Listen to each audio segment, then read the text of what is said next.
Itong kasi yung yero na hindi naman magkamats yung grubo, kaya nagkaganyan, nalaki ng awang oh. Dapat tinanggal nila tong kalahati katatong ginawa ko sa kabila bago yan yung dinugtong dito kasi pare sila ng group. Tapos ito sana doon na nilagay dun sa gilid. So kaya ganyan lalaki ng awang oh.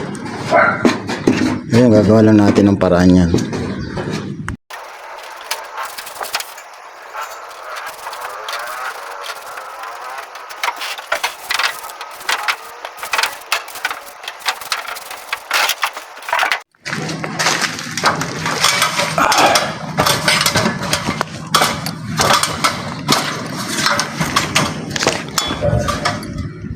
So ayan, na-apply na natin ang buo mga ka-basic. So ayan.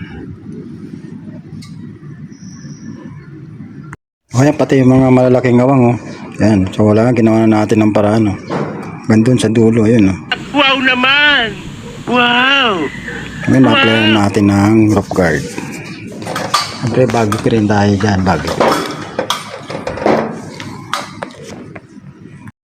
Yan mga kabiks, nakapag-apply na tayo ng first coating ng rope guard Baguio Green. So yung request na may-ari yung tawag niyan, yung hindi raw mainit sa mata. Dati kasi siyempre dalawang klase lang, Spanish Red tsaka Baguio Green. So Baguio Green na lang ang binili ko mga kabesi.